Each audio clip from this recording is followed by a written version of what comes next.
Welcome to This Explainer. Today, we're jumping straight into a real sociological detective story. We're going to investigate how two legendary football clubs, Athletic Club Bilbao and Celtic FC, actually serve as modern roaring vessels for ancient identities. If you've ever wondered why certain fan bases seem bonded by something far, far deeper than just a sport, well, you're in exactly the right place. Picture this, first-hand observation from inside San Mamés, the stadium of Athletic Club. It perfectly sets the hook for our mystery. When researchers first stepped inside, they realized immediately that these fans weren't just cheering for a team, They were nations without a state, actively using football as a giant loudspeaker to project their existence to the rest of the world. So, here's our investigative roadmap. We'll quickly cover nations without a state, look at 3 theories of ethnicity, dive into the data behind constructing identity, compare ethnic versus civic nationalism, and finally discuss why this is about more than just football. Part 1. Nations without a state. Football as a loudspeaker. We're looking at Athletic Club Bilbao in Spain and Celtic FC in Scotland. Even though they're separated by 900 miles, they are historically united by their deeply contested affiliations with Basque and Irish nationalist movements. We already know these groups have distinct identities. But the real question is, how do these two fan bases actually construct their sense of Basqueness or Irishness? What are the fundamental building blocks that make up these distinct pieces of the pie? That brings us to part 2, 3 theories of ethnicity, the suspects. To solve this mystery, we need to arm ourselves with the proper academic frameworks that sociologists use to explain how we humans form ethnic identities. Let's examine our prime suspects here. First up is primordialism, which relies on ancient, innate, and largely unchangeable traits like common blood or religion. Next is instrumentalism, which basically treats identity as a highly flexible political or economic tool created to achieve a specific goal. And finally, we have social constructivism, which blends those innate characteristics like birthplace with social inputs like political preferences, meaning the boundaries of identity are continuously being revised. Moving to part 3, the data, constructing identity.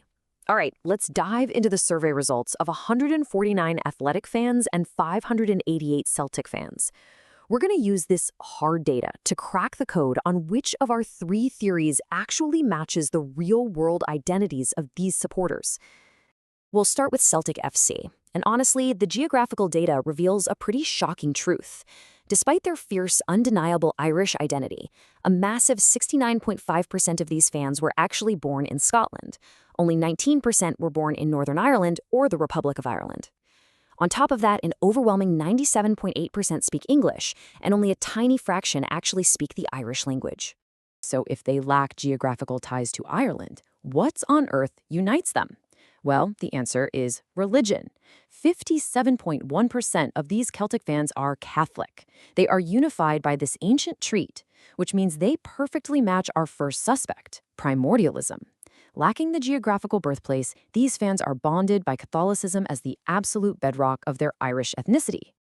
Now, in complete contrast to that, look at Athletic Club Bilbao. A staggering 93.3% of Basque-identifying fans were actually born in the Basque region. So unlike the Celtic fans, geographical birthplace is an incredibly dominant factor for Athletic supporters. But it's not just birthplace. Athletic fans are further united by specific social inputs.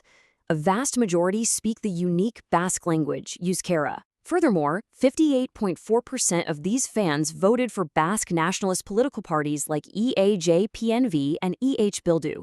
This shift away from just innate traits like birth region toward active political action means Athletic fans perfectly align with the social constructivism theory. Part 4, Ethnic versus Civic Nationalism, the verdict. Now that we've mapped exactly how their ethnic identities are constructed, let's see how this acts as a mirror for the type of nationalism they project into the world, straight from the stadium stands.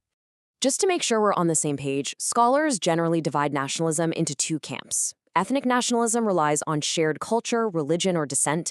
It's culturally based and often exclusive. Civic nationalism, on the other hand, is built on shared political ideologies, institutions, and active citizenship. It's generally much more inclusive, focusing heavily on political action over biology. So, impartially observing the data and historical records, Celtic fans predominantly display cultural ethnic nationalism.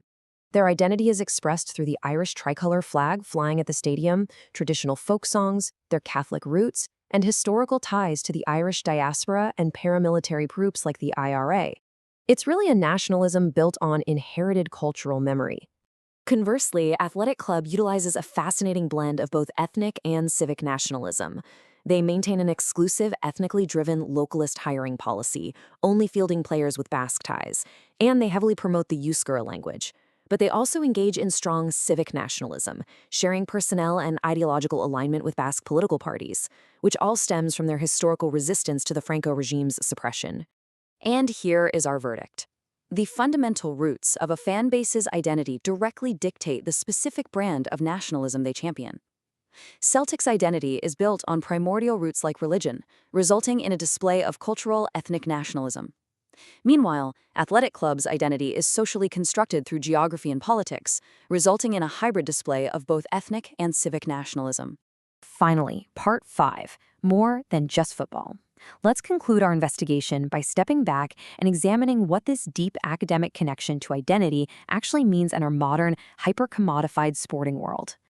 Astonishingly, surveys have shown that 76% of athletic fans would literally rather face relegation to a lower division than abandon their localist Basque-only philosophy. Similarly, Celtic was actually founded as a charity mechanism to feed marginalized immigrant Irish Catholics. These clubs are not just businesses. They are actively resisting the tide of absolute globalization to preserve very specific, marginalized human heritage. I want to leave you with this final thought to challenge your own fandom. In countries where minority identities are sometimes suppressed, sports serve as a powerful, vital substitute for traditional political expression.